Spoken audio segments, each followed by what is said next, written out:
hijo del trueno. Su hermano se llamaba Jacobo.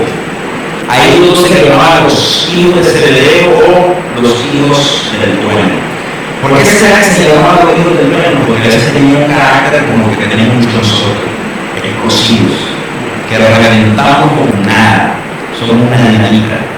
Pero mucho tiempo después, si ustedes pueden apreciar la primera carta, la tercera carta de Juan, él se expresa más con amor hacia las personas. Y él ya no mira a las personas como cuando lo vemos así cuando son jóvenes, de tú a tú, miramos a quien tiene más fuerza.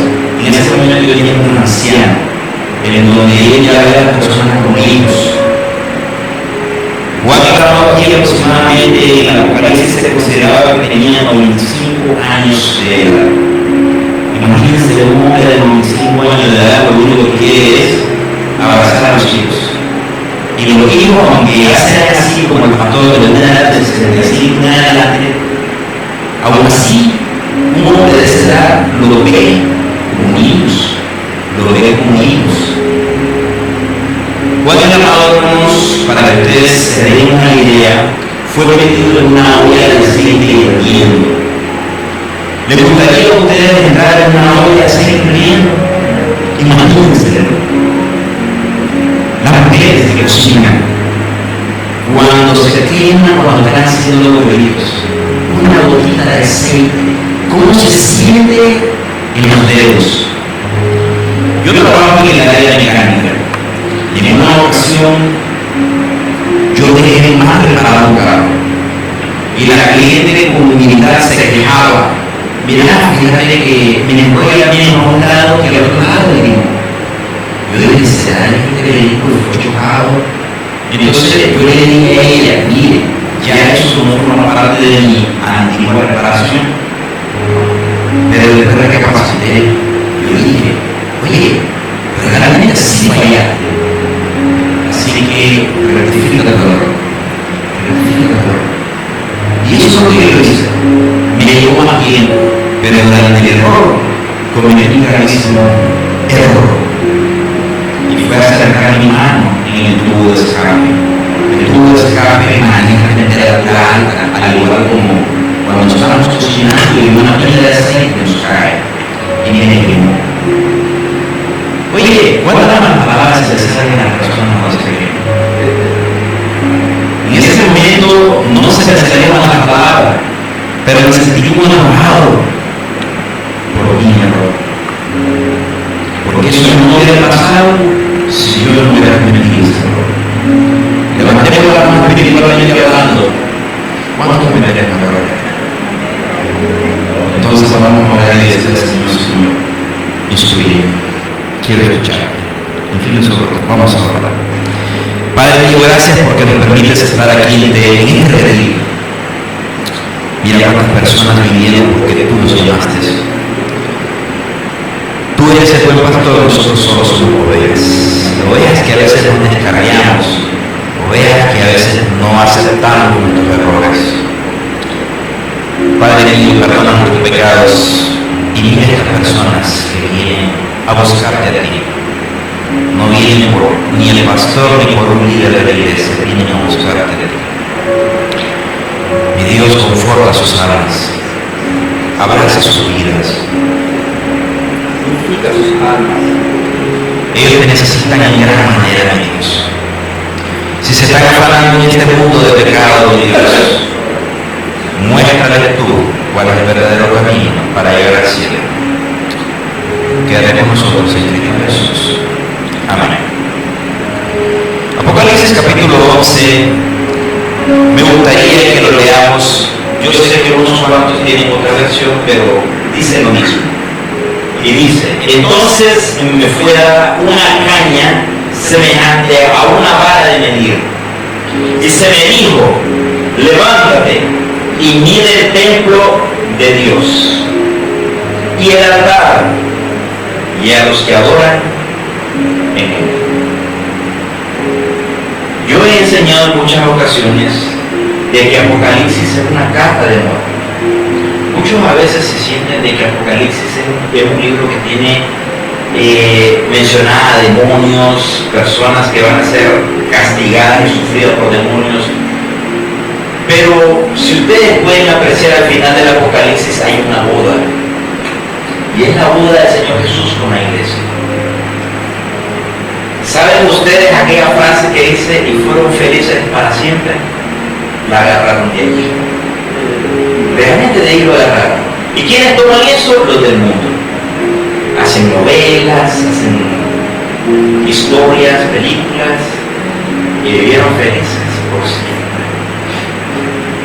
Y hermanos, realmente los cristianos que hemos decidido seguir a Jesucristo vamos a ser felices por siempre. ¿Por qué? Porque seguimos al único que se despojó de su gloria por venir aquí donde nosotros estamos llenos de pecado, de miles de errores, para rescatarnos. Quiero que ustedes le pongan mucho énfasis en lo que dice este versículo. Y entonces se me fue dada una caña semejante a una vara de medir. Como les comenté, yo trabajo en el área mecánica, pero aún así yo uso una cinta métrica. En otros países le dicen flexómetro. Igual, las costureras utilizan algo que le llaman metro. ¿Por qué? Porque el metro sirve para medir. Y esa es una unidad internacional. En esa época del apóstol, a ellos se les daban cañas con ciertas medidas. Cuando vemos en las escrituras la mención de un codo, es un codo de una persona. Guárdense eso. Cuando habla de pies, habla de pies de una persona. Para que tengan siempre una idea. En este caso, el apóstol, quiero que ustedes vayan a su mundo y vean a un anciano que fue echado en una olla de aceite hirviendo. Un anciano que fue, dice Apocalipsis, fue desterrado a una isla a vivir preso. Esa isla se llamaba Pátzimo. En esa isla se llevaban a los peores, a los que ya tenían cadena perpetua, que ya no tenían cómo ser liberados. Imaginémonos a un anciano como un pastor, hermanos, porque no era un anciano como nosotros hoy en día que tiene fuerzas, que era un anciano que caminaba como un pastor, que ya no tenía fuerzas para seguir adelante, que era el último de los apóstoles que había visto a todos los demás apóstoles que fueron llamados en el tiempo de su llamamiento con Jesucristo. Él vio cómo murieron muchos. Vio morir a Pedro crucificado en una cruz hacia abajo. Vio morir a su hermano decapitado. Vio morir a Esteban apedreado. Vio morir al apóstol Pablo decapitado también. Hermanos, psicológicamente, ¿cómo estarías tú preparado en saberte que todos aquellos que te acompañaron, tus hermanos, tus primos, tus vecinos que realmente decidieron seguir a Jesucristo, otros que fueron quemados en la hoguera, otros que se sentaban al lado a escuchar al Señor Jesucristo y ya no están al lado de Él? Imagínate un apóstol que realmente estaba en una isla. Se dice que ni se les permitía quitarse la ropa para poder ir al baño. Ellos tenían que defecar y orinar encima de sus vestidos. Se dice, todavía yo eso no lo he confirmado, pero imaginémonos eso, para hacer el castigo más perpetuo por un emperador que detestaba a los cristianos, o sea, nos detestaba a nosotros.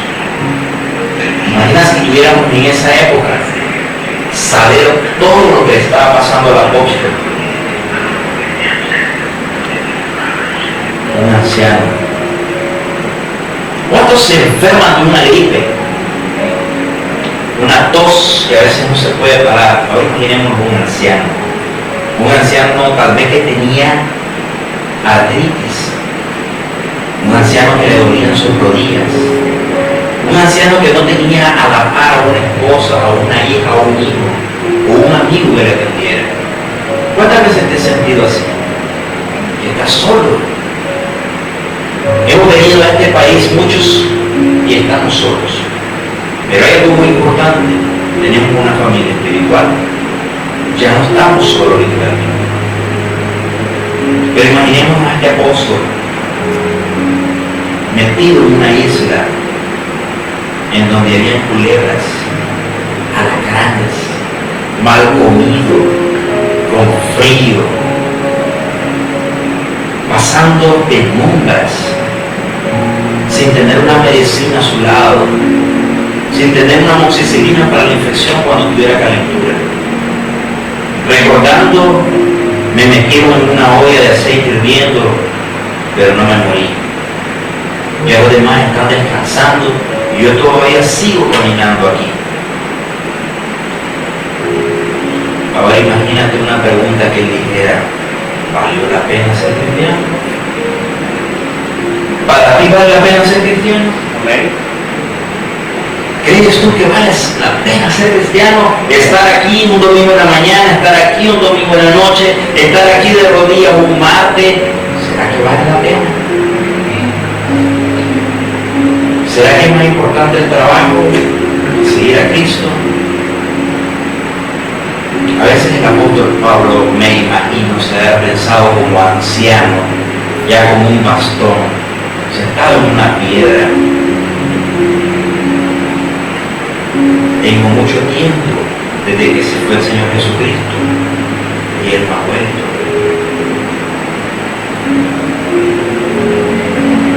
¿Será de que Él va a regresar?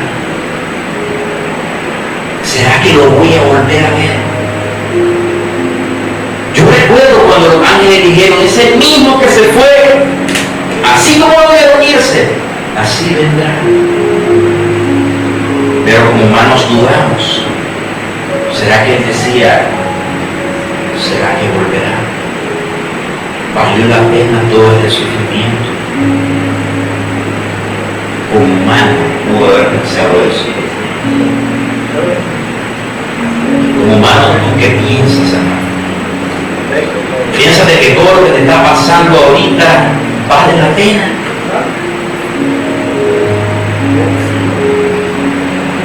¿Vale la pena trabajar 7 días a la semana por un mísero salario? ¿Qué salario tenía el apóstol para haber pasado todo lo que pasó? Bueno, si ustedes se animan a profundizarse en las Escrituras, se van a dar cuenta que él, cuando está recibiendo la revelación del Apocalipsis, él escuchó la voz del Señor Jesús y él se levantó y dijo: ya viene por mí, pero todavía no era la hora. Imagínense, tal vez ya con deseo de irse de este mundo, y todavía le dice: Señor, todavía no es tu tiempo. Me gustaría que volvamos a leer el versículo. Entonces me fue dada una caña semejante a una vara de medir, y se me dijo: levántate y mira el templo de Dios. Si estás caído ahorita, hermano, si estás desanimado, si estás triste, si estás agobiado, y si te dice el Señor: levántate, ¿qué vas a hacer? ¿Te vas a quedar tirado, sentado, o te vas a levantar? El Señor le decía al apóstol: levántate y mide el templo. ¿Por qué será que le dijo: mide el templo? El templo estaba estructurado en 3 partes. Los atrios. En los atrios estaban 2 altares: el altar del sacrificio del holocausto y estaba el abacro. Dentro de toda esa estructura estaba el lugar santo. Imaginémonos la parte donde ustedes están, y el lugar santísimo, que en su época estaba cerrado por cortinas, que en la muerte del Señor Jesucristo el velo se rasgó.